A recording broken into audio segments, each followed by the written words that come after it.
There we go. I know probably not all of you have had time to listen to last night's recording, which mostly covered the sixth seal of Revelation as it would apply to Yom Kippur. But also, we went back to the fifth seal, and we reread there the interesting information about the martyrs under the altar. And an interesting conversation that took place there between those souls that we know are the soul remnants of an olah offering, which is an expectation of resurrection. And it seems as though they are waiting for a completion. They're told they're given the white robe, which is like their little spacesuits for where they are right now. And they're told that their number is not yet complete. In other words, the whole thing, even though there's a whole concept of the olah offering as being a whole burnt offering, there's also injecting into it the concept of the shlamim, or the perfections offering, to bring that number to its whole full number. So as we went through that information last night, I reminded them that, especially if you've gone through workbook 1, you know that the fifth assembly of Sardis in the book of Revelation corresponds to Rosh Hashanah, or the Feast of Trumpets. And that the sixth seal corresponds to Yom Kippur, because it's Philadelphia, which is brotherly love, and the information fits there very well with what we know of the sixth spirit, which is the spirit of Da'at. And even though we didn't have time to work through all of it, even this becomes part of the conversation when he says, "Who are these?" And he says, "Lord, you know." When you say Ata Yodea, you know, it's the same root as we get in the spirit of knowledge, or Da'at, which would correspond to Yom Kippur. So there's a sense of intimate knowledge of this group of people who are standing in the white robes. Lord, you know who they are. I mean, we know exactly who they are. The only reason we don't know exactly who they are is because we don't know the Torah. We don't know the times and the seasons. We don't study the seven spirits of Adonai. And when you don't study from the beginning, then the things at the end appear isolated and kind of at the whimsy of world politics, economics, military battles, technology. And you can see that reflected in our literature. If you go to a Christian bookstore and you buy a book on the book of Revelation, then it will reflect mostly fear of world machines like politics, military, economics, religious systems, and so forth. And that is so far off base. Some of those things will be included in Revelation, but they're simply tools. Just like the economic system of Egypt was a tool to make Pharaoh let the people go. That wasn't the primary thing. If you were just looking at economics in isolation, you might miss the wagon out of Egypt. So it's understanding the whole there. What was very interesting was it was a conversation with the martyrs. And in that fifth seal, it's the preparation for the sixth seal, which really for the believer, in terms of action or labor is a better word. In terms of labor, the sixth seal is it.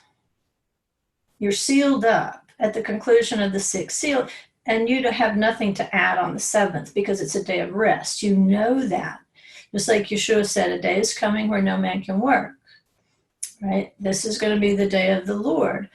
Just like the Egyptians were in deep darkness, but the Israelites had light in all their dwellings. Why? It's because it's a picture of Shabbat. You light the candles on Erev Shabbat as the sun goes down, so you will have light in all your dwellings if you're part of Israel. But if you're not, if you're an Egyptian, then it's going to be deep darkness for you. And we saw that in the readings last night, that the signs in the heavens that are given for us to know the Moedim, the sun, the moon, and the stars, everything is broken and shattered and falls. Everything is just blown up, so that the normal natural signs you would look at to say, this is the beginning of the month, this is the beginning of the year, this is this particular season, those things are broken down, the natural signs. So what is left is, if in your spirit you already know the times and the seasons, then that's not really a problem. Just like the trees and that grow on either side of the river, it says they bear fruit in their season, basically every month. Well, how does a tree know there's a month if there's no moon? It says there's no sun or moon to shine in it. So how does a tree know when a new month is, unless it's spiritually discerned? So again, it's distinguishing those who rely only on the natural signs. And that's a caution to us. Don't get too caught up in the natural signs and times and calculations when he's asking us to spiritually discern the deeper message. It's not fruitful to get into long arguments over calendars and so forth. You'll end up at some point regretting the time you wasted, because how you spend your time today is already affecting how you spend your time in the garden. That's a given.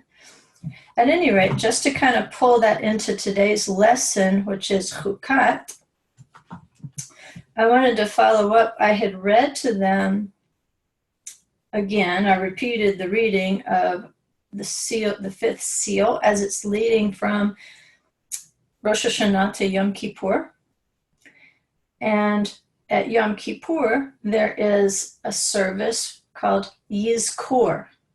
Yizkor. I'm going to try to spell it. Somebody said on the recordings they can't see the visual there, and I'm not sure that was even right, because the spell check somehow wants to change everything that I type in. So if it ever looks like I put something ridiculous on there, it's probably, well, it could be me, but not likely. But Yizkor in English would be Y-Z-K. Why? I can't see it in English first. Hang on. In English, Y-I-Z-K-O-R.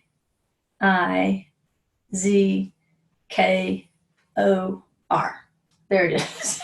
Yizkor. And you can hear that root in there of Zayin, Kaf, Resh. Zachar, which is remembrance. So that's where you get memorial out of Yizkor. And so you do the Yizkor service at Yom Kippur. And I gave them some background information, and you can hear that when you go back to the recording.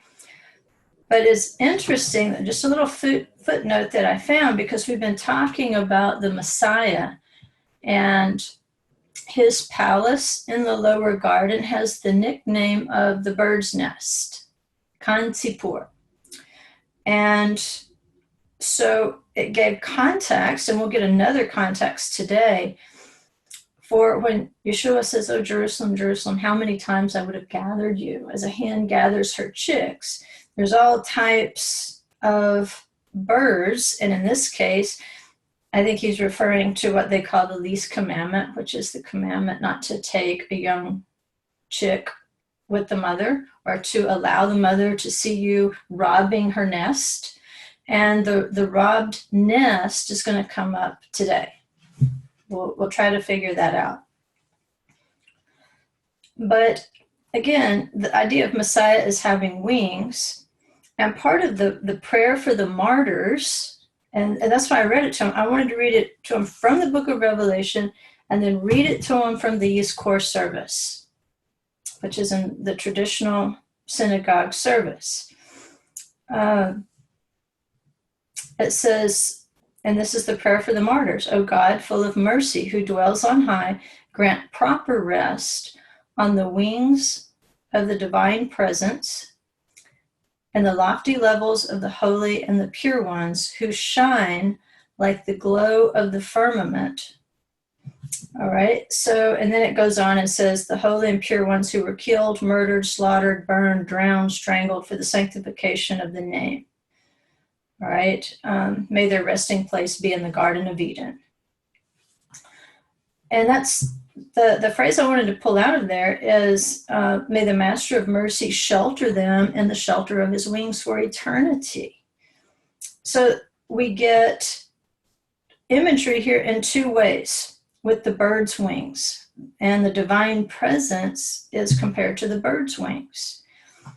It says in the commentary, it says on the wings of the divine presence. When this term is used to mean heavenly protection from danger, we say Chukkat, or under the wings, using the analogy of a bird spreading its protective wings over its young. And this prayer, where we speak of spiritual elevation, in other words, remember, when we're always talking about resurrection, even though we're saying lower garden, we still have to think up. Allah. Think Olah offering. I have to go up. Resurrection. When we speak of spiritual elevation, we reverse the analogy, comparing God's presence to a soaring eagle that puts its young on top of its wings and carries them aloft. So that was the message that the 10 spies missed. They thought that somehow they were going to go into the land, they were going to ascend, they were going to go up under their own strength and the merit of their own deeds. They knew better. But what they did not consider is that they could go on the wings. And they're reminded of that in the prophets. Says, remember how I bore you on eagle's wings. Not in the prophets, I think it's in Deuteronomy. As Moses is recounting and reviewing everything that's happened up to that point. He says, I bore you on eagles. I took you up.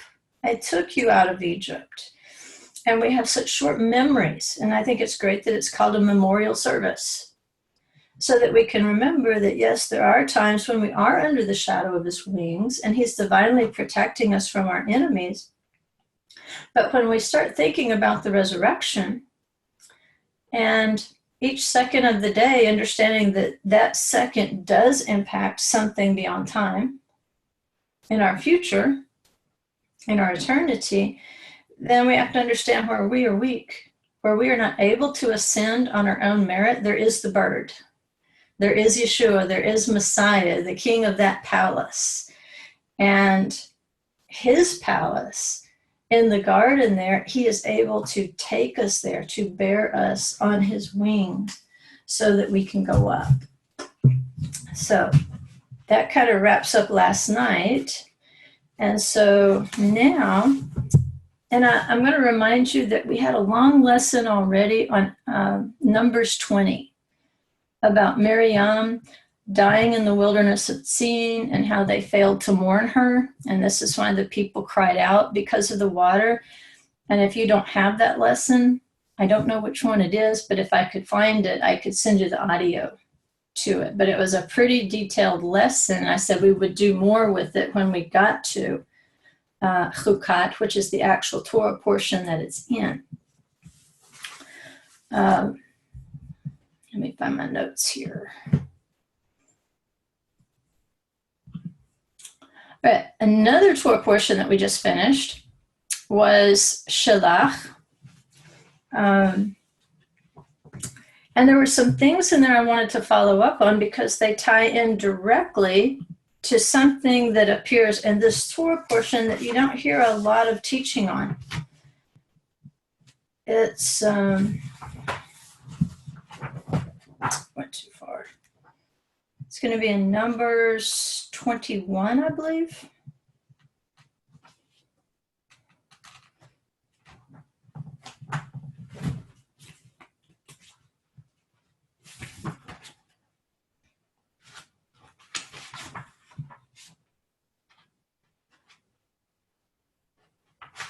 We'll read a longer passage of it later, but the real thing that I want to get at is Numbers 21:17. And just keep in the back of your mind everything you already know about Miriam and the well. And then we'll go over some of it again. It's like, why are we associating Miriam with the well? And I've got some passages I can reread to you that tell about the merit of the manna, the cloud, and the well.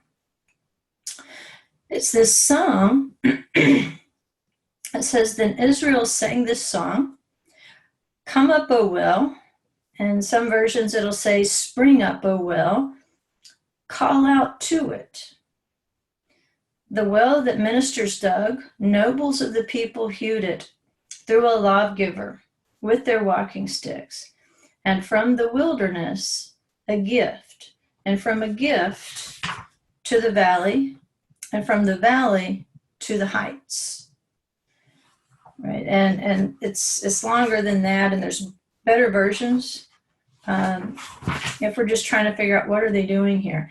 It's a strange song because it's very cryptic, and it's said that the song itself has a context that's recorded in a book we don't have. And it's called the Book of the Wars, or the Story of the Wars. It says that in verse 14. And this, it will be said in the Story of the Wars of Hashem. Okay, that's in the Saperstein edition. So we want to come back to this well eventually, because we know it has something to do with what we read in Numbers 20 about the water drying up when Miriam dies, because it was in her merit that the well was given. All right, so let's go back up to the beginning here. If we go back to Shalach, there was a play on word that I want to return to. And if you'll remember, it had to do with the spies spying out and bringing out a bad report.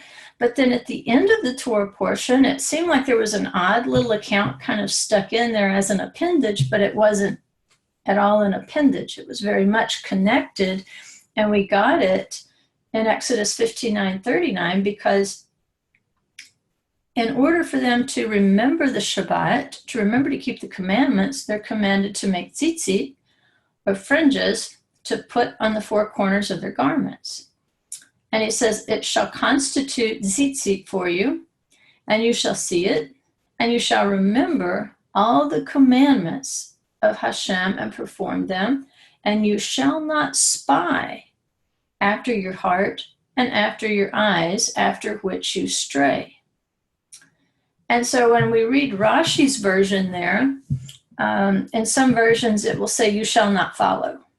And it doesn't follow that you would use follow with that particular verb, because that verb there that's Rashi's using spy, I think very accurately.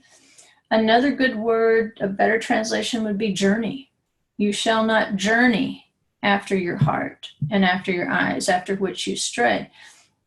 In Hebrew it says velo taturu, but the infinitive form of that verb for spying or journeying is latur, latur.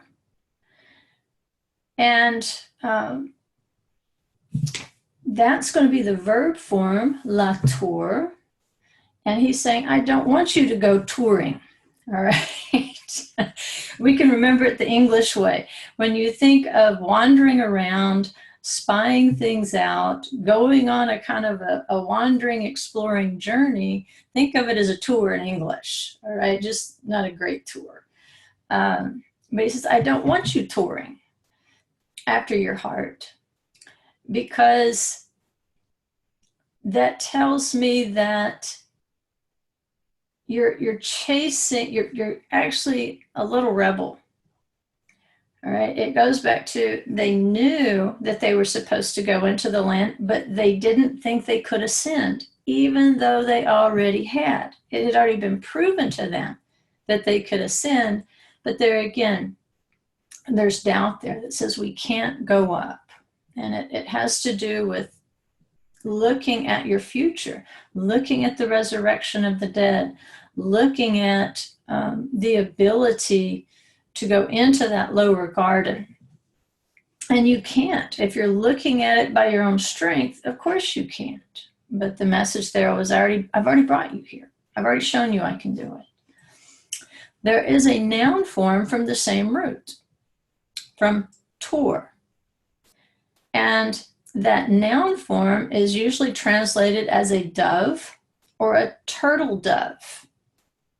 And if you remember, the turtle dove or the tor, it could be a sacrifice for the poor, but it's also used as a term of endearment, especially in the Song of Songs. But I want to go back even farther. I want to go back to the covenant between the pieces, back in Bereshit. And remember, there were 2 sacrifices from that covenant between the pieces that remained uncut. They remained whole. And remember, the tor, the turtle dove, was one of those components of the covenant between the pieces who did remain whole, even as the flaming torch went through. And so as we think of the turtle dove as iconic of the beloved, someone who is dearly beloved, a term of endearment, then we see where the turtle dove and the verb itself, which can mean to travel around or to spy out, there's a connection there. Because whether we're talking about a Yonah dove, that's another word for dove, or we're talking about the tor, they tend to journey about. It was a Yonah, another type of dove, or another word for the dove. Remember, Noah turns it loose, and she goes and she spies out the land, and she brings back an olive branch. Kind of like the spies went out and they brought back this big cluster of grapes. Like, here's proof that there's fruit in the land. It's a good land. You can go up. And the Yonah, the dove, she sends Noah the same message. The land is good. You can get out. You can go.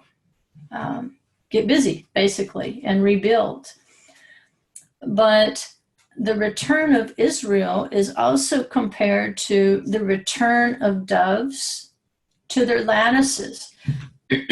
So if we're looking at a turtle dove or a dove, basically we're looking at an equivalent expression again.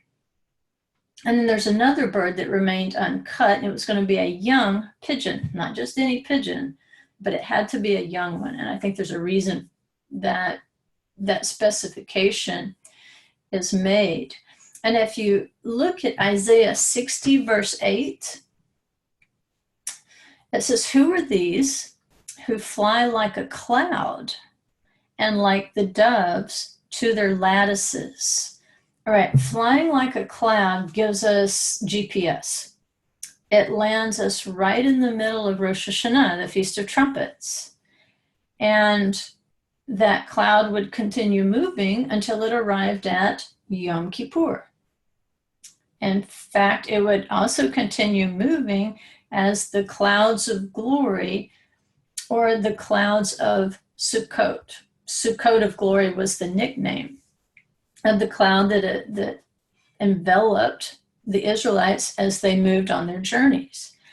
And so once again, Isaiah is saying there will come a time when there will be doves, there will be people who are representative not just of covenant, but of rest, like Noah, it means comfort or rest. But covenant signs, types of birds that can be offered in sacrifice. And a key word there is they're returning like doves to their lattices. Their lattices. They're like homing pigeons in a way. They've been away for a long, long time. In fact, they've been away so long that the question is, who are these? I'm not expecting these. And we know there again that the blessing given to Abraham and Sarah, which is virtually identical, is that they would be the father and the mother of many nations, that kings of peoples would come from them, and through them, all the nations of the earth would be blessed. So these doves returning to their lattices are unexpected offspring that are returning. Perhaps one of the reasons that the turtle dove and the young pigeon, the uncut, were made part of that covenant between the pieces. In this case, in Isaiah, the type of dove is the Yonah, and we would associate Yonah with Yom Kippur. Again, why? Well, we read Jonah on Yom Kippur in the synagogue. That's the custom, that's the tradition. Why? Because he went to the Gentiles, he preached repentance, they repented, whatever that form was, and therefore there was salvation in that instance to the Gentiles. So in some way in the Jewish tradition, that's an important part of Yom Kippur, is that salvation can extend even beyond what we would say would be the traditional people or the traditional borders of the land. The lattice, which I love the word for lattice in Hebrew, it's aruba, one of my favorite places. And its root means to lie in wait. But if you look at the spelling of the word, it's a sound alike to the number 4. You have aruba, which is the lattice, and you've got arba, which is the number 4. And if you remember, the tzitzit had to be placed on the edges of a 4-cornered garment. It had to have a cord of blue, and it had to be affixed to a 4-cornered garment. Why? I believe because those 4 corners represent the nations. That thread really does run through all the way from Genesis to Revelation, from where we read it in the blessings on Abraham and Sarah, and then Revelation, as we get over into the 6th seal, we realize that those who were queued up basically to start making the circuits around the bema, they're holding palm branches. They're already prepared for Sukkot. It's Yom Kippur, and they're already prepared. They already have their branches in hand, ready for Sukkot to come. They know their times and their seasons, but they are from every nation, tribe, and tongue. So that gives us a little linguistic, even though it's kind of a play on word, a connection to the 4-cornered garment of the tzitzit, where that cord of blue has to be affixed on the fringe. And then we've got the doves going back to Aruba. And again, I'm all for that, as long as it's just a layover on the way back to the land. But understand in the Jewish tradition, when we're talking about tzitzit, there's the understanding that the tzitzit, the cords, the reason you need the reminder is because it's about the commandments, and we forget. We forget to do them, and we forget not to do them, depending on whether it's a positive or a negative. They see the cords, especially that cord of blue, which represents the blue of heaven or the will of heaven. It reminds you, going back to the first Adam, that he could move between realms, between the creation, the natural realm he was appointed over, but he could also walk with Elohim in the cool of the evening. How did he do that? Did Elohim literally come down to earth in the cool of the evening, or was Adam simply able to walk with him in the upper garden? Lower, upper. It doesn't seem like it's that big a deal to Yeshua. There's rules. He's like, don't hold on to me. We are in a graveyard right now. Don't hold on to me. But that ability to move, there again, because of the white robe, because of the obedience to the commandments, the pure obedience to the Father, that's the spacesuit. And at one time, Adam had it. He had the spacesuit. He could move between realms and he could fellowship with Elohim. So we lost that.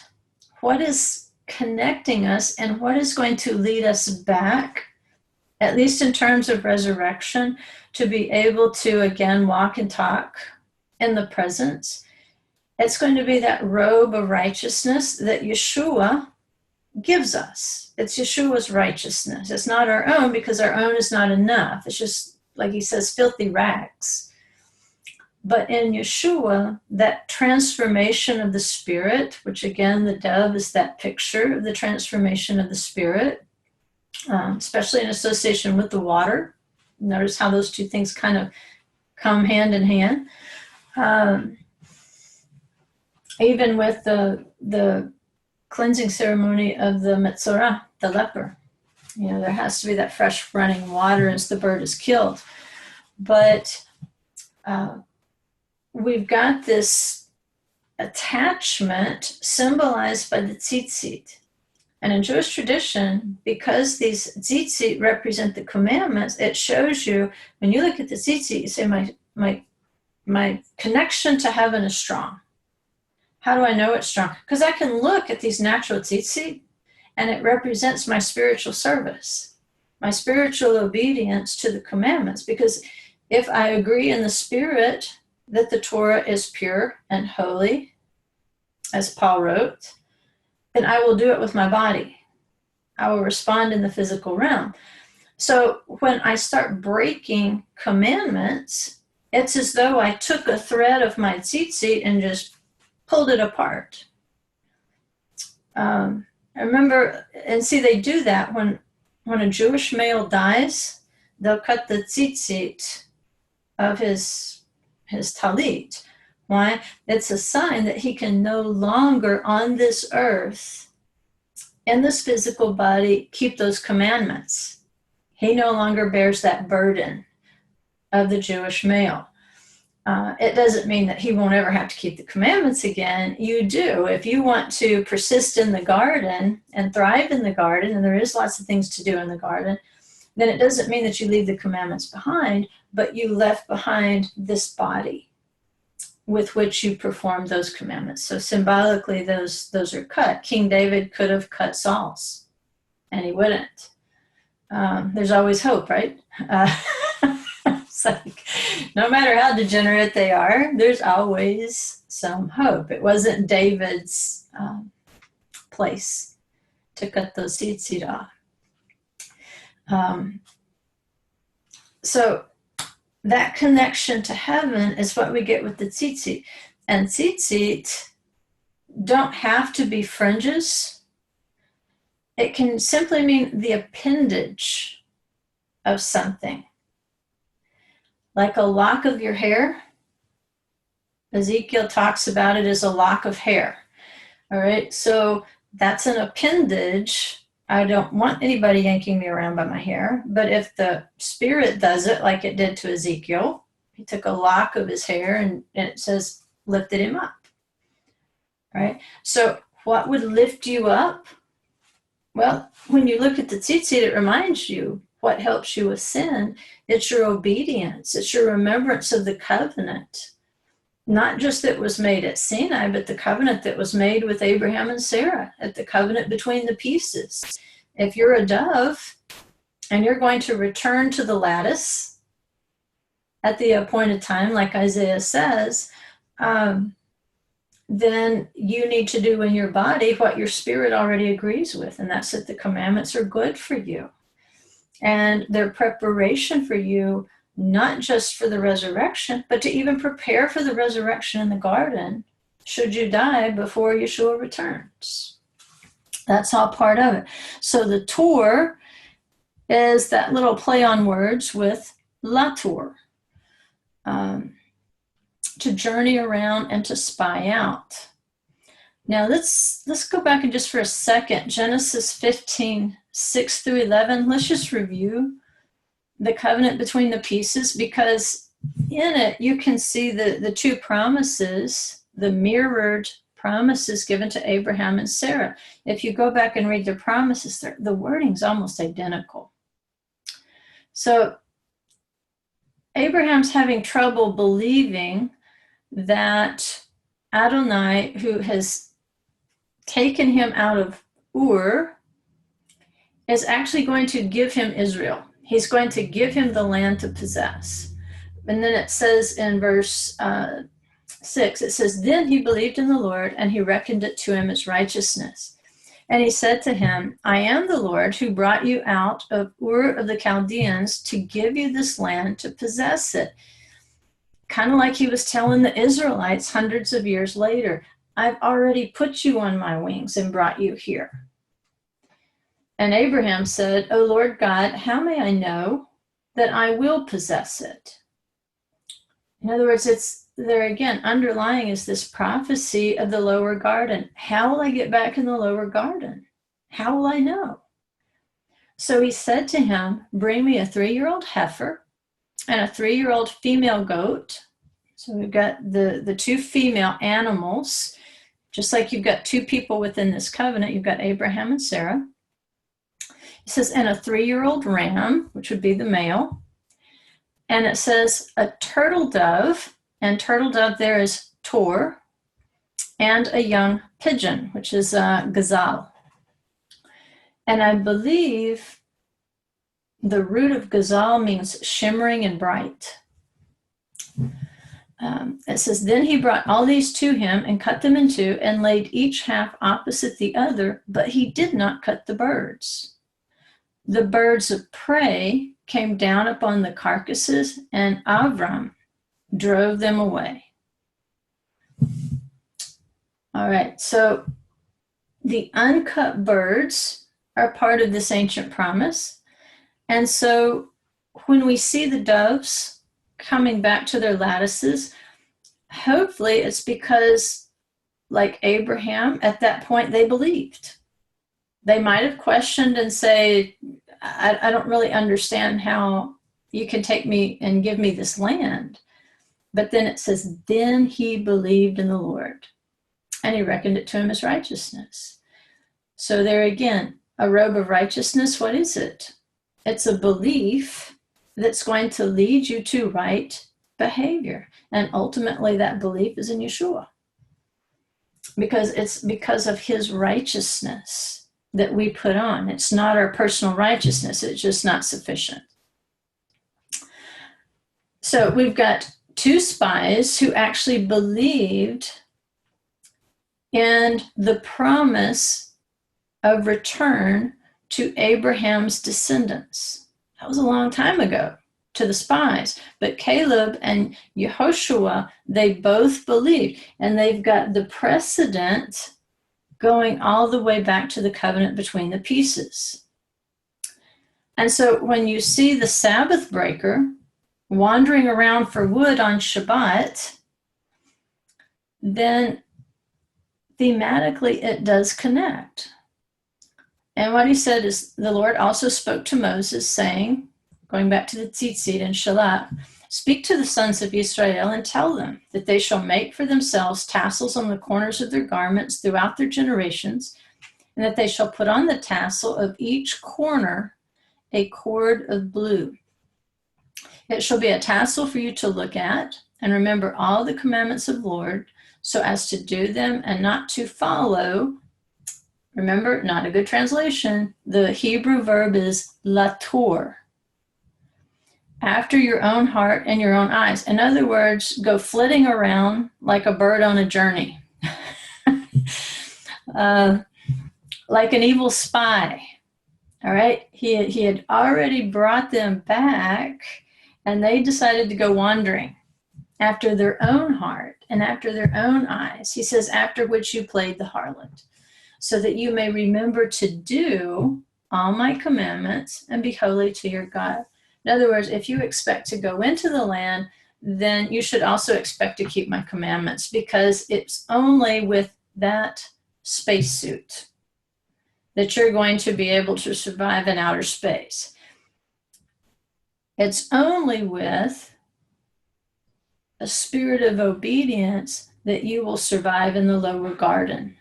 If you can't do that, or if you won't do that, is the better way of looking at it. If you refuse to keep his commandments, then he has another place for you. It's called Sheol. It's called Gehinnom. It's got 7 names. It's called the pit. If you prefer not to keep his commandments, then he has also prepared many rooms for you. But he doesn't want you there. He wants you to do his commandments and prepare so that Messiah can bring you back to the nest, to the lower garden. So when we look at the idea of Isaiah saying, who are these who fly like doves to their lattices? It's kind of a metaphor of going up, of ascending to the garden, and then perhaps once again seeing resurrection as an ascension from earth to the garden, or to the lower garden. And don't forget how many times that root word Allah, for going up, appeared in that Torah portion, Shalah. So with the Sabbath breaking and the Tzitzit, right there, we can see thematically our concern is keeping the commandments, because those are the cords that connect us to heaven. And so with this dove that's returning, it's going to be her Tzitzit, or her commandment remembering, that is going to be a sign of the beloved. And it talks in Song of Songs about how the beloved will peer through the lattices. And that peering through the lattices, there's another form of tzitz, mitzitz, like tzitzit, mitzitz. What is he looking for? As he's peering through the lattices, he's peering through to see if the bride is prepared to ascend with him, if she has finally matured, because we get that too. As we read through the prophets, it talks about how Israel was just too young, but then she began to mature. Right? So there's a waiting for a maturation of the bride, and he's peering through, he's checking her condition through the lattice. Now that other uncut bird in the covenant between the pieces, again, was the gazelle, which means a young pigeon or a nestling, a bird that's still in the nest. And the key there again is that it must be young, and the root of it means to tear away, to seize, to plunder, to tear off, to rob, or to take away by force. That gives us context, because we know that commandment, you cannot tear a bird away from its mother's nest right under her nose.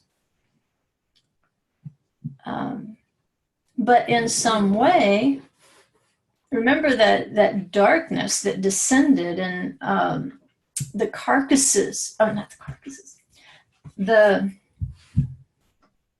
carrion birds, couldn't think of the right word, the carrion birds that kept swooping down, pecking at the covenant between the pieces, the bodies of the animals there, and Abraham had to keep driving them away. Why? They were trying to rob from the nest. They were trying to rob the young pigeons, the young birds. And there again, we can see prophetically that it did happen. And it can't happen if you stick close to the nest. Because remember, according to the rules, if you're within sight of the mother bird, then you can't be taken away. But if you wander Lator, if you wander off, then you're fair game. You can be taken away, you can be torn away, you can be robbed from that nest. And now it makes so much sense why Yeshua would lament and say, "Oh, Jerusalem, Jerusalem, how many times I would have gathered you as a hen gathers her chicks, but you would not. You wouldn't get into my nest. You wouldn't believe. You wouldn't believe you could go up. You wouldn't believe that I could both cover you with my wings and protect you, and at the very same time, I could put you on my wings and bring you up. And so that nickname of Kansipur, or the bird's nest, the palace of Messiah in the lower garden, that's a beautiful picture of why we should be keeping our feasts, why we should be keeping our Shabbat. How will the Messiah, as he's peering through the lattices in the last days, as he's peering through that lattice, how will he know? Well, he might be seeing some tzitzit. He might see you wearing a talit with tzitzit, but if you're at Walmart shopping on Shabbat, it's not lining up with the tzitzit. Right? If you're planning family vacation at Knott's Berry Farm for Sukkot, instead of gathering with like kind and like mind to worship and to give to the stranger, the alien, the orphan, and the widow, what you're doing, I mean, it's just as if you're out there picking up wood on Shabbat and wearing tzitzit. You're giving a mixed message. You put the tzitzit on because you say, I intend to keep the commandments. I intend to stay in the nest. I intend to rest on Shabbat. I intend to celebrate Pesach. I intend to celebrate Shavuot. I intend to celebrate Sukkot, and the other 4 in between there.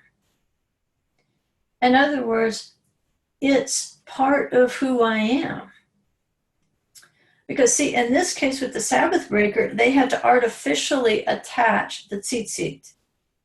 But in some cases, like I was telling you in Ezekiel 8:3, it is kind of a part of you that sticks out, but it's still part of you. Because it's the lock of the hair. In Ezekiel 8:3, it says, he stretched out the form of a hand and caught me by a lock of my head. And the Spirit lifted me up between earth and heaven and brought me in the visions of God to Jerusalem, to the entrance of the north gate of the inner court, where the seat of the idol of jealousy, which provokes to jealousy, was located. All right, now that's a whole 1-week study all by itself, just that one verse. But what I want you to see there is that in that case, the tzitzit was Ezekiel's hair.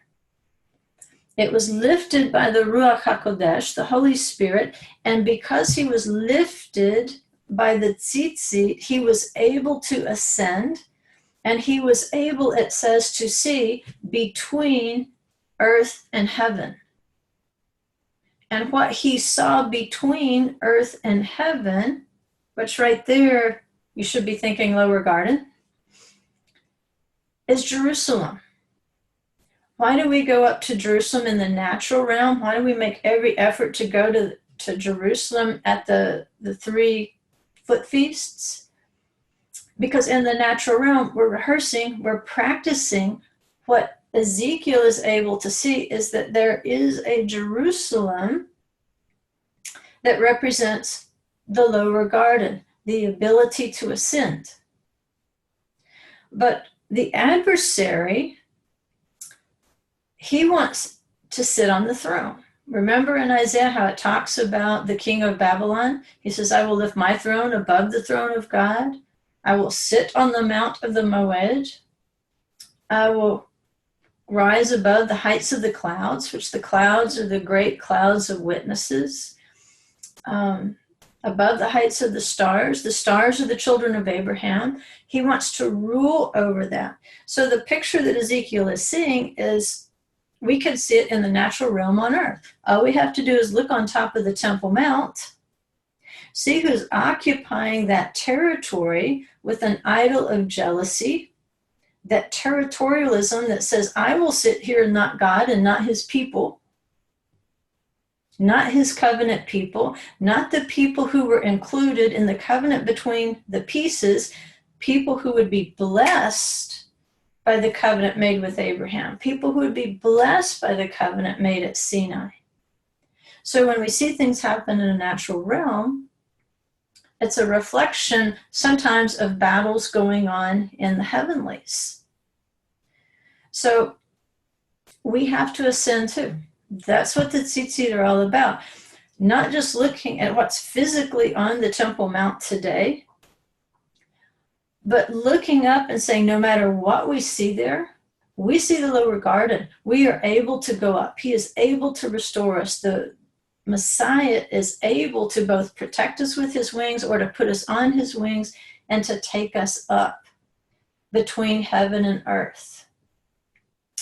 And he is able to make us warriors, as we're reading in, or we will read next week in Workbook 2. But that location there, it's sitting between heaven and earth. And where it's sitting says a lot. Because through the Tzitzit, the sign of the Tzitzit, which is remembering the commandments, it's going to help the journeying, robbed Israel to have this godly vision of Jerusalem.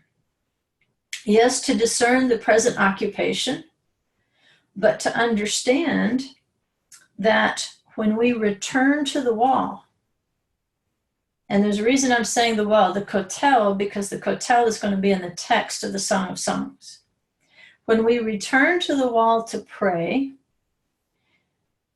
we are like that uncut turtle dove, the uncut gazelle, returning to the bird's nest of Messiah. And we disregard the idol of jealousy because we don't worship that. That again takes you back to the garden. Who was jealous of Adam's place in the garden? Who was also jealous of the Father's place in the upper garden? The serpent. And who is he in cahoots with? The most cunning beast of the field. Right? So the adversary enters into the serpent. Now he's got a physical body to act out what he wants to do and to deceive. Why? Because he's jealous. He wants that spot. So it's not really it's not our job at this point to drive away that idol that's in Jerusalem, that's on the Temple Mount. It's our job to return in prayer and to return in obedience with tzitzit. The tzitzit is the connector. With Ezekiel, it's the connector. It's in his hair. Putting the fringe on your garment, not before you understand what you're getting into. Sometimes the first people do, they start studying Hebrew roots and they want a talit. And I'm thinking, oh my goodness, you don't know what you're doing. You don't know what you're signing up for. But I call it the play pretty stage. They want the talit, they want a shofar, they want the objects before they truly understand the commitment and the symbolism that goes along with it. But I think the Father looks down and smiles sometimes. Well, we're kind of horrified, like, do you know what you're putting on when you put on those tzitzit? You know what you're signing up for? But I think the Father's up there going, you know what? In their very childlike way, they're doing, and eventually they will hear. And they will realize what they're trying to sign up for right here. And it's always in hindsight where they're like, what was I thinking? I was not ready to put on tzitzit. I was not ready. But because of Yeshua's grace, because of his mercy, because he is able to just ruffle those feathers up and cover us with his wings when we don't even know what we're doing. We're just playing with the play pretties. But we learn little by little. We start to grow. And that place of return, I want you to associate it not just with Jerusalem,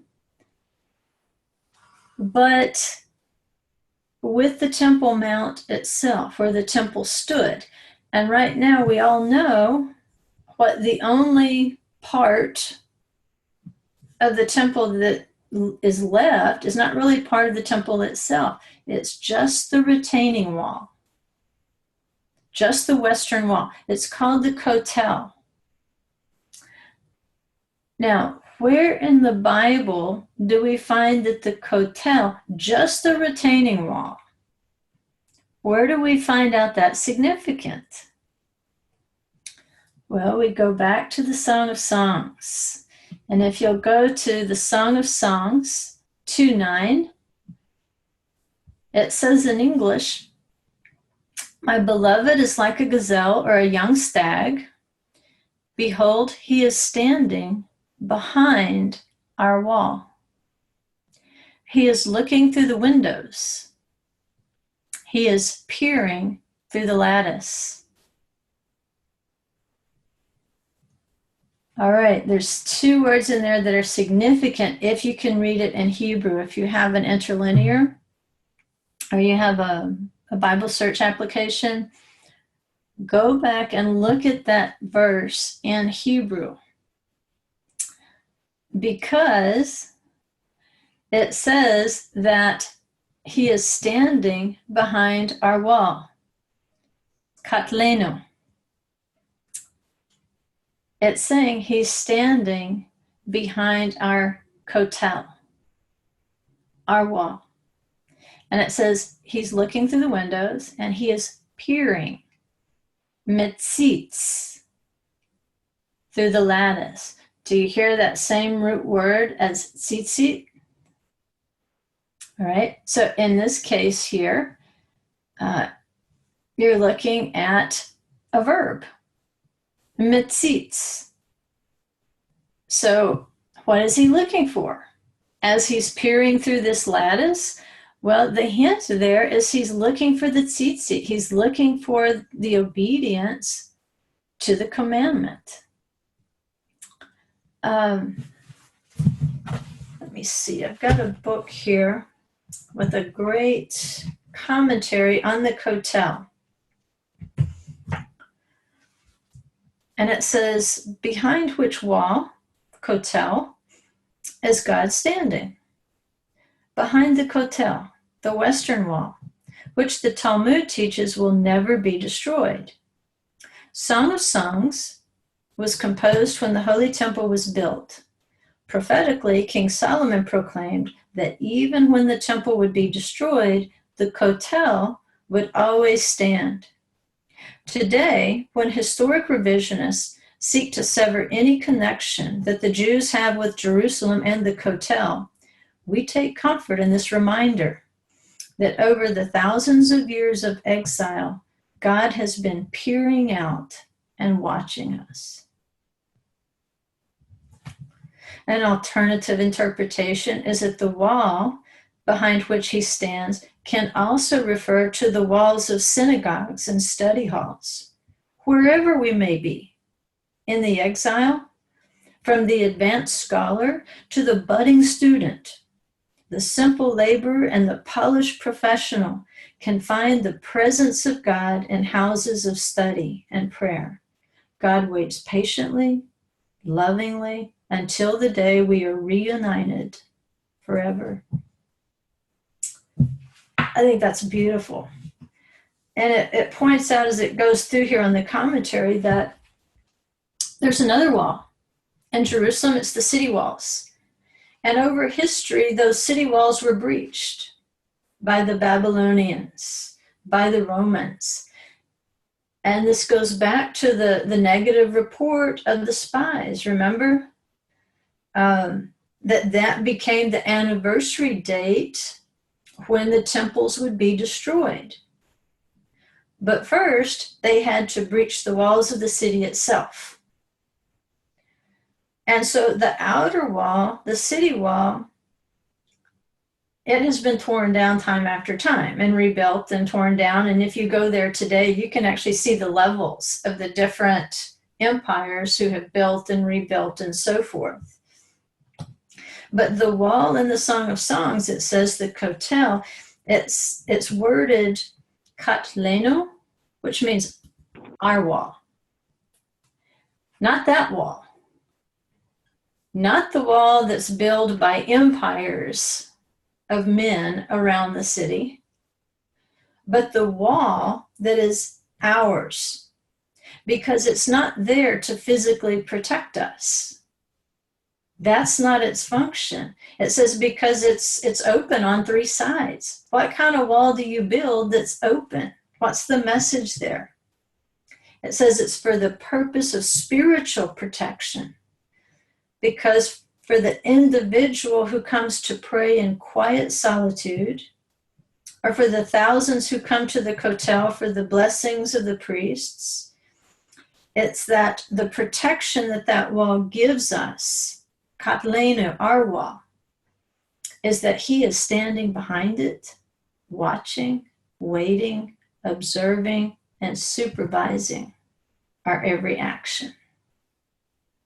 So when you read in the Song of Songs, understanding that whole song really is about the resurrection of the bride. And you can actually go to a physical place on this earth called the Kotel that's never been destroyed by any other king. It's always stood there as the retaining wall. And that when you go there and pray, it's like he's behind that lattice. He's peering through. Here comes one of my little pigeons. Here comes one of my little journeying, wandering, exploring pigeons. They're starting to find their way home. So it says the divine presence has never left the Kotel. We know with certainty that he is there. He's listening for our prayers. He's listening for our supplications. And we wait with anxious anticipation for the answer to our individual pleas and the request of our entire nation throughout history and the final redemption. They believe that wall is a key. And if you've ever been there, or if you've ever told anyone you're going there, whether you're friends or family or acquaintances, coworkers, or religious people or not, how many of those people have given you a prayer on a piece of paper to put into the wall? Because they know. He's peering through the lattices. And they might be like the evil spies saying, I could never ascend, but you take this for me. They've still got one thread. They've still got a thread. And if they've still got that thread of belief, that thread of hope, we have to assure them that, you know what? He can do more than just protect you. He can put you on his back. He can put you on top of his wings, and he can fly you up to the lower garden. And yes, maybe you've wasted your life. Maybe you've been consumed with your own pursuits, but that one thread of faith, that one thread, it's magnificent. And its ability to grow and to blossom, which is part of the gazelle, the young pigeon that blooming and shining. If you get a chance to go back to the covenant between the pieces and do a strong search on gazelle and see if you don't get some ideas about how these young immature pigeons that might return intact in one piece. That's the good news. They come back in one piece. How they represent the hope, that blossoming, shining hope in Messiah. And you said, don't be an evil spy. You can go up. No matter where you are right now, he's looking through the lattice. He's waiting for you to come pray. Just come pray. Just get a Bible. It doesn't matter where you open. I would rather them start at the beginning. But you open up and say, Father, show me what I need to read first, so you can start to regrow my strings. And so eventually I will have the power and the faith to keep your Shabbat, to keep your feasts, to go up to your city when I can. Because I want to be like Ezekiel. I want to be able to see in the visions above not be confined to this judgment below.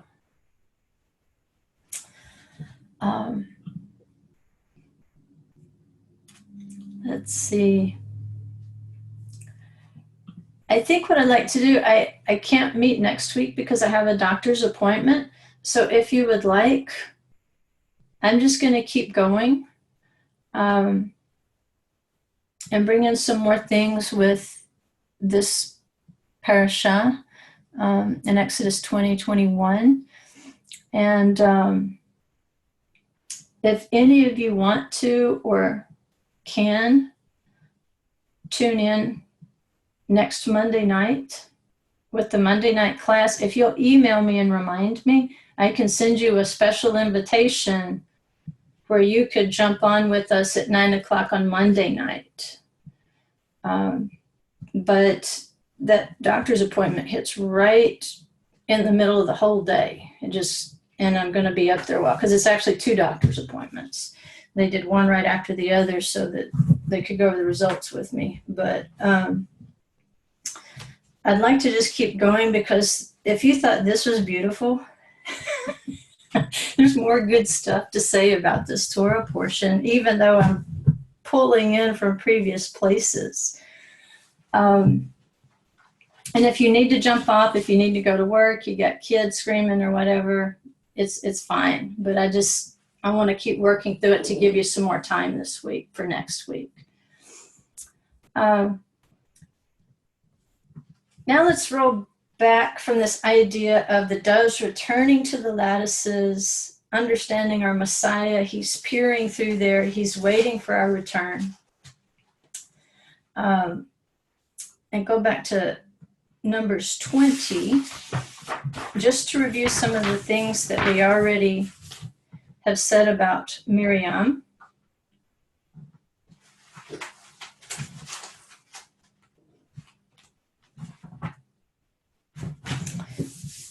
Verse 1, it says, the children of Israel, the entire assembly, arrived at the wilderness of Tzin in the first month.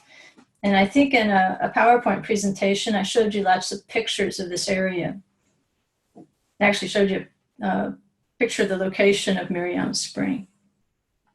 It says, in the first month, which would have been Nisan, the month of Pesach, and the people settled in Kadesh, which has a root of holiness. Miriam died there, and she was buried there. And what we pointed out before is a whole world of questions blossom right there. Because what immediately follows it is there was no water for the assembly. And they gathered together against Moses and against Aaron. And the people quarreled with Moses and spoke up, saying, if only we had perished by the demise of our brothers before Hashem. Why have you brought the congregation of Hashem to this wilderness to die there, we and our animals? And why did you bring us up from Egypt to bring us to this evil place? It's not a place of seed or fig tree or grapevine or pomegranate tree, and there's no water to drink. And we know how the story went. Basically, Moses and Aaron became angry, and instead of speaking to the rock, and they were specifically instructed, you shall speak to the rock before their eyes and shall give its waters. You shall bring forth for them water from the rock and give drink to the assembly and their animals. Right. Remember, that's also the very specific wording of the Garden of Eden, that the rivers of Eden gave drink to the whole garden. So again, these waters, when we say water, there's water, just like if we go to the Temple Mount today, it looks like a very physical structure. There's the Kotel there, and as we look up, there's real buildings, there's real ugly buildings. There are natural structures in that place.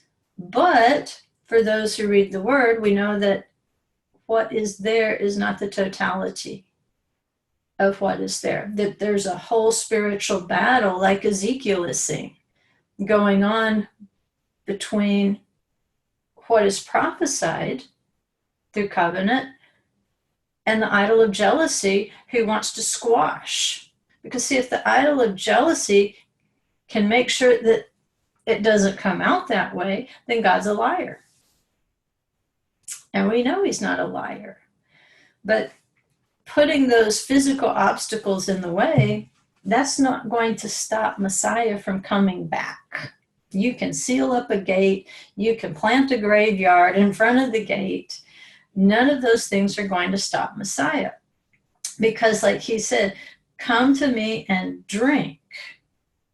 He said that at Sukkot. And so as we look at this and we realize, okay, it was in the merit, the sages say, of Miriam. And if you want to read this, let's see, where was it? If you're looking at the Talmud, it's in Ta'anit 9a. I don't know how many of you have a copy of the Talmud, but you can read it for free on Sefaria. I don't know if it's in English, but this is out of the Talmud. It says that the Jewish nation, which we would say is Israel, received 3 great gifts through 3 great leaders, Moses, Aaron, and Miriam. The manna from heaven descended to the Jewish nation in Moses' merit. The clouds of glory preceded them in the wilderness in Aaron's merit, and the well of Miriam accompanied them in the desert in Miriam's merit. So there's this structure, and I think I showed you a picture of that before, of Miriam's well and then the little streams going out to the 12 tribes in the camp that they found as a, I believe, as a mosaic in the Dura Europa synagogue. But those 3, going back to what Micah said, I sent Aaron, Moses, and Miriam to lead you. So in Miriam's merit, they had the well. And so the sages are saying, Miriam dies, she's buried, and there's no water. Why? Because her merit has died with her. Right? And there is no mourning ritual that takes place for her the way that it took place for Aaron and Moses. They both were honored with 30 days of mourning. There was no mourning for Miriam. And so that's why we had all those lessons on the proper way to grieve, that it's important to grieve, to go, it's a commandment to go through mourning rituals, because as a human being, you need those. It doesn't just help you, it helps the deceased. Right? Because of what happens with them post-mortem, I think especially before Yeshua. Before that resurrection on the 3rd day with Yeshua, I think it was much more difficult for a soul to reach that destination. And we kind of get that idea in Psalm 23 that having that escort of the shepherd. And then in Revelation, it talks about the lamb being the shepherd.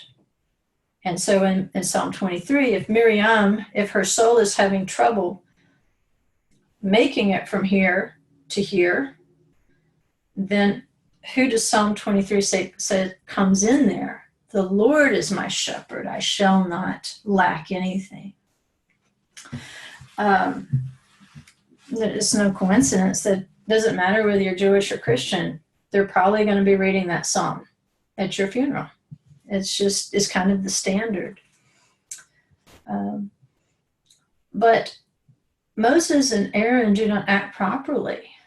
Basically, the people quarrel with them out of grief and anger. And that's what happens when you don't mourn properly. It'll work its way out in other emotions. You might think you're angry, but you're not. You're sad. You needed to mourn. You might get depressed yourself. That would be normal. You have to go through those stages of grief. But now, basically, Moses and Aaron have a quarrel with God. I don't want to speak to it. I want to strike it because I'm mad. And I have lots of those days. Okay. I'm not saying, how horrible what they did was. I'm just saying if you understand that that well was in the merit of Miriam, her leadership, her comforting songs, her prophetic songs. It calls her a prophetess. So she was an encouragement to the people. And when you go and you strike that rock, understanding that that merit that was placed upon Miriam because she was a prophetess, it was a prophecy of Messiah Yeshua, who would later come and say, if you're thirsty, come to me and drink. That's why he came from the Galilee. Because later, after this well is restored, Moses takes that well as the people are going into the land. Don't ask me how, it's in the tradition. And he puts it at the bottom of the Galilee. And it waits there for the Messiah. And so when Messiah comes from the Galilee, now we understand why he needed to come from the Galilee. He had to come from the Kinneret is the name of the Galilee, because it's a kinnor, it's a harp. And Miriam was a singer. David was a singer. And when David sings that psalm, Psalm 23, we can take this chapter, knowing everything we know about what happens to us post-mortem, and we can say that this Song of the Beloved, David's song, David, Dod, it's a play on words. It's the song of the beloved. What beloved? The beloved who die. And so this is Miriam's song. Even, your rod and your staff, they comfort me. That was her job in Israel, was to comfort. She was representative of that spring, that well of water. And instead of using the rod and the staff to comfort in her absence, they used the rod and the staff to strike the rock, therefore striking her memory, therefore striking at the holiness of Messiah Yeshua and the holiness of her role as a prophecy of the Messiah to come. Even called them rebels. Basically, you followers of Miriam, if you look at the word, he calls them Hamorim. You followers of Miriam. And so that substitute there for anger instead of comfort. And that's what happens when the Holy Spirit dries up in us. The Torah becomes a point of anger and contention and quarreling. See, where you see a lot of anger and contention and quarreling over the Torah, that's where you know the Spirit is burning very low. Very, very low. Now, we're not talking about a normal, people sit down in Midrash. Does it mean this? Does it mean this? We're talking about things that separate people. Right? That's not the spirit of Miriam. That's not that spirit of comfort. It's not the comforter, the Holy Spirit, that's working through those words. It's, again, that proud spirit working through the people that is basically squashing the spirit that should be working through those words. And so there is a restoration. But you see that after Miriam dies, water is not a given. It's not the way that it was, because it says as we go to verse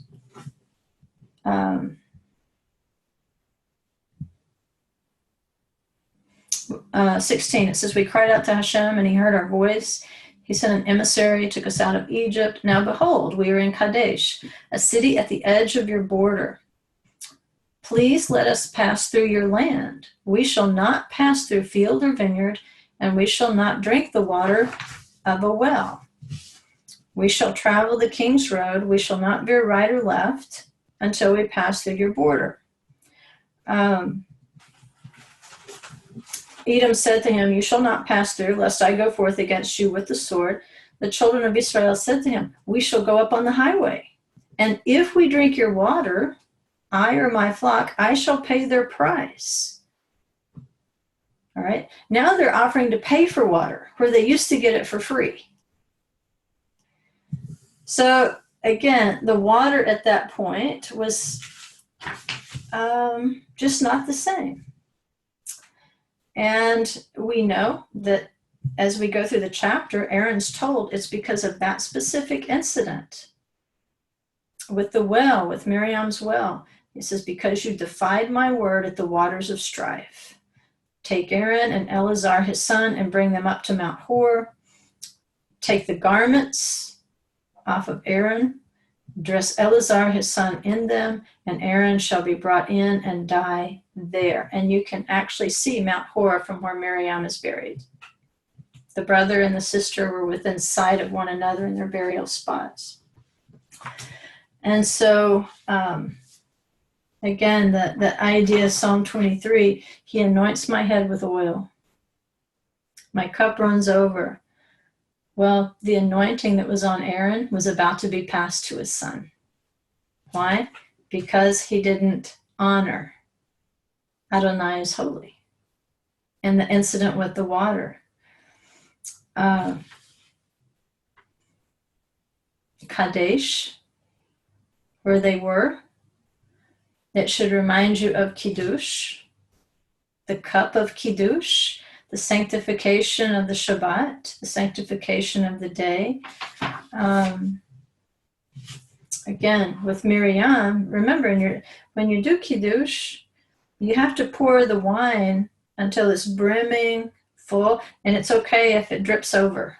That's fine. Especially at Havdalah, as you're pouring the wine, you want an overflow because you're going to extinguish the candle in the overflow of the wine. So Psalm 23, my cup runs over. What is she saying? I'm entering into a Shabbat here. I'm having my Kiddush, basically, with Messiah in the lower garden. So as we go through that chapter, I want to get to the Song of the Well. Because it's just odd.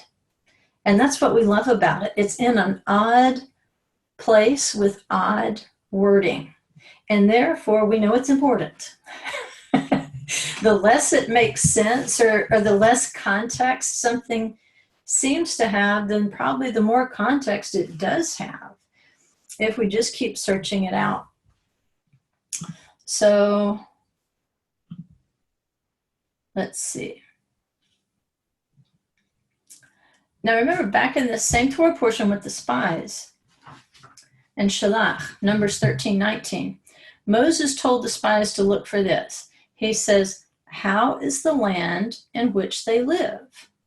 Is it good or bad? Now, he's not asking whether the land is fertile, because that's the next question. Is it fertile? So when he asks, is the land good or bad, we need the context. What does he mean by good? Because remember, back in the Garden of Eden, there was a people there, or a place there, and the answer to that would be yes, called good gold, right? But the biblical description of good land, you find in Deuteronomy 8:7. Deuteronomy 8:7. It says, for the Lord is bringing you into a good land, a land of brooks of water, of fountains and springs, flowing forth in valleys and hills. So he defines it right there within one verse. The good land has brooks, fountains, springs, flowing forth in valleys. Which brings us to the next chapter of Numbers, Numbers 21. And I think I've shown you pictures of Avot, because tomorrow the place where we stay is at Ir Avot. It's Miriam Spring, all that, the wilderness of Tzin, it's all right there in that area.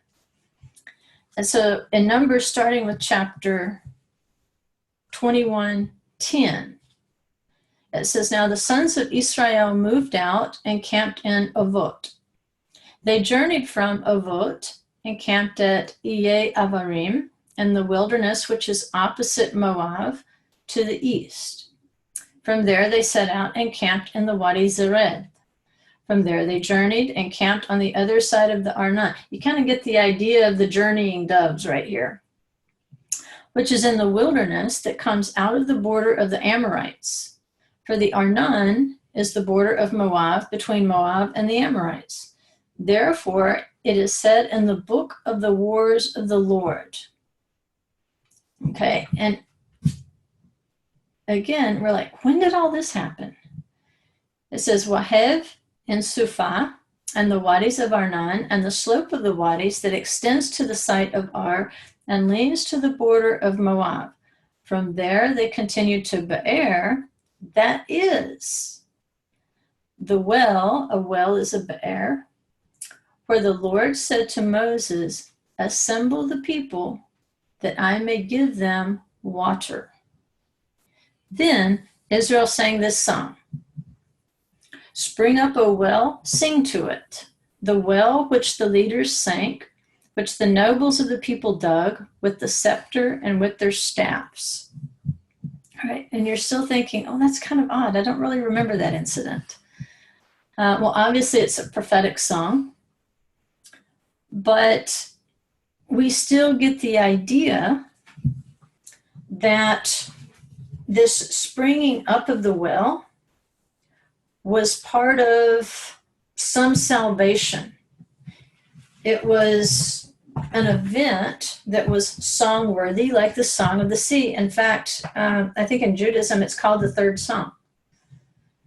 I don't think it would be the third chronologically, but maybe third in importance. So I don't know how they're arriving at third song, but we've got the Song of the Sea, we've got the Song of Moses, and we've got the Song of the Well. Spring up, O well, sing to it. Okay. So I'll give you the background. It says the third song was recited by Israel in praise of the well that accompanied them in their travels in the wilderness. Although they had received the gift of the well some 40 years earlier, the Talmud states that the nation received three great gifts, and I've already read you this, the manna and the merit of Moses, the pillar of cloud and the merit of Aaron, and the well of Miriam and the merit of Miriam.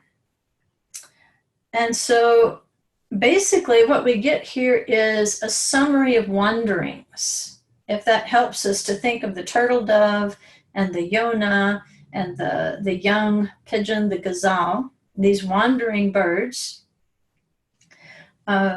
This is given at some point in the history of the wandering in the wilderness, and they're placing it at the end. They say this event that is recorded in some book of wars, but we get the song here in Numbers. It says it was at the end of their 40 years in the wilderness, even though the well had been accompanying them since they initially complained that they had no water to drink. But it says the reason for the song at this particular juncture was to publicize the miraculous events that transpired for Israel as they were on the threshold of entering the land that God had promised them.